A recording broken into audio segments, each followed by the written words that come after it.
David Gauke the Conservative, has written a very interesting article in the New Statesman.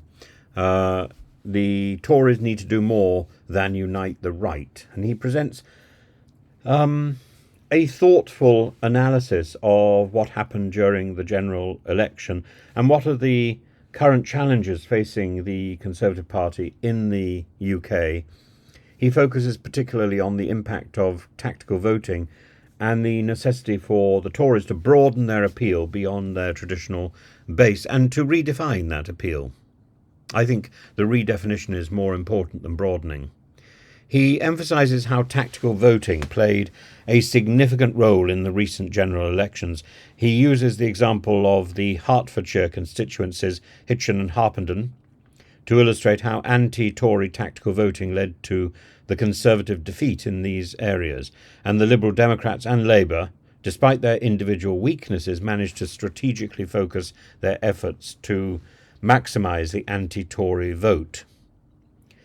Tactical voting has indeed become a more pronounced phenomenon in recent elections, facilitated by advancements in polling techniques like the multi-level regression and post-stratification, the MRP, and the widespread use of social media for targeted campaigning.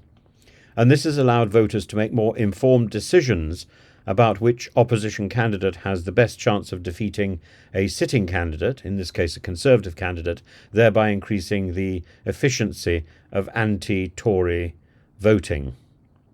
Historically, the Conservative Party has benefited from a divided centre-left, allowing them to maintain power even with a minority of the overall vote share.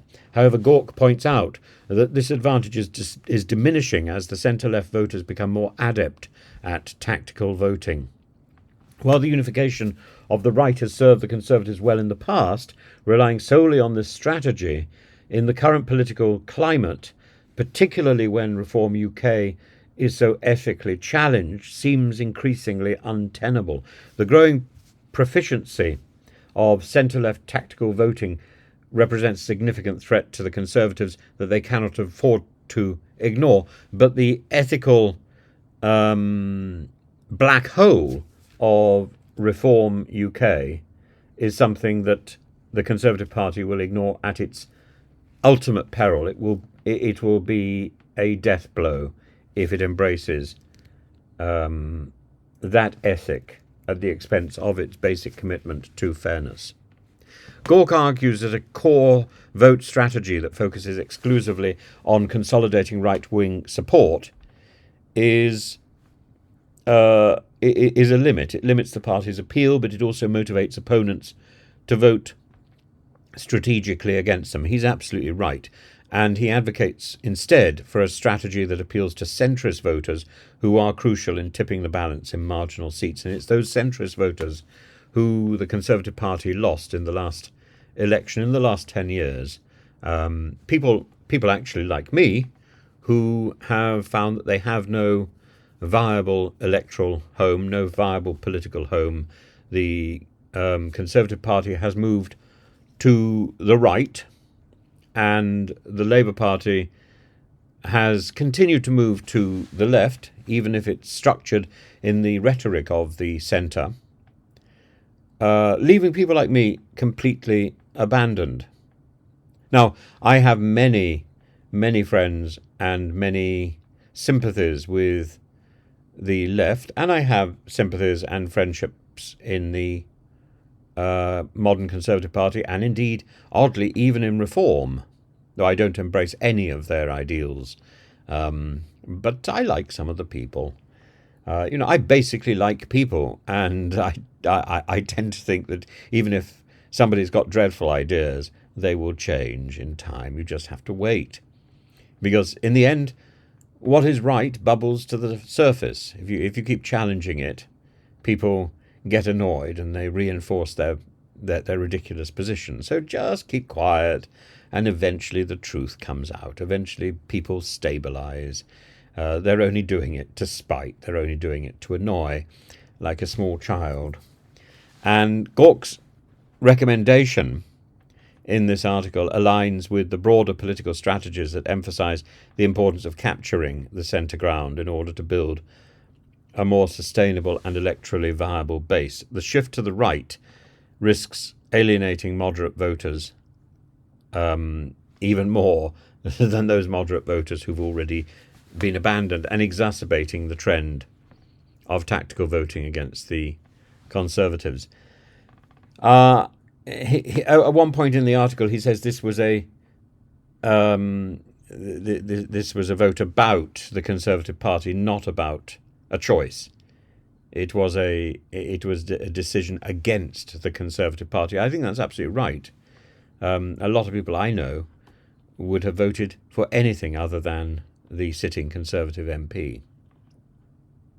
That's disappointing, isn't it? Really, and it doesn't suggest commitment to something. It suggests a reaction against something. Gauke's insights, therefore, are particularly relevant in the context of the shift in the political dynamic that we've got at the moment, the rise of populism, the fragmentation of traditional party loyalties. I think actually this fragmentation is possibly a good thing. We need to move further towards proportional representation and towards more parties, and indeed see that the larger parties are already an amalgam of lots of smaller interests.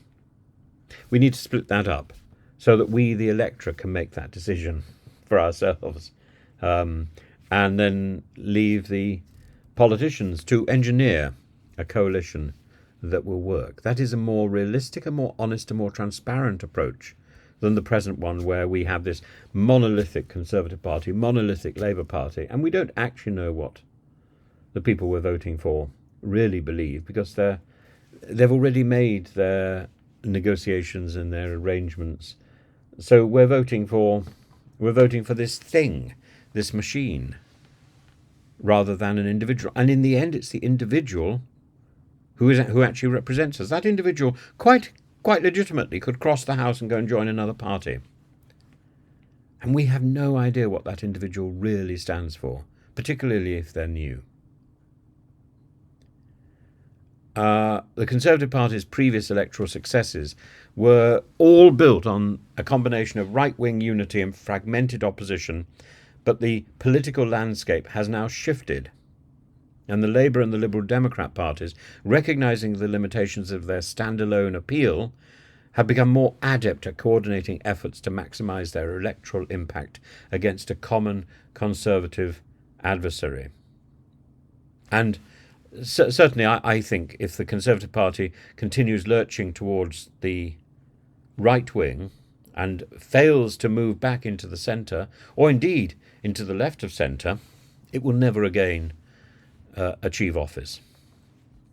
His article provides a compelling argument for why the Conservative Party should rethink its electoral strategy.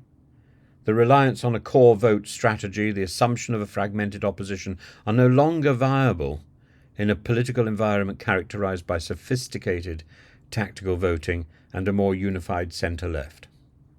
To remain competitive, the Conservatives must broaden their appeal to include centrist voters and mitigate the growing effectiveness of tactical voting against them. This, and more than that, I don't know how many years need to pass before those centrist voters can forget the damage done by people like Suella Braverman, Kemi Badenoch, Robert Jenrick, James Cleverly, and they're all in the Home Office. Except for Liz Truss, of course. Liz Truss. Oddly, I think Liz Truss is going to be the first. The person who caused the most damage to the Conservative Party is going to be the first to be forgotten. But she will be remembered in textbooks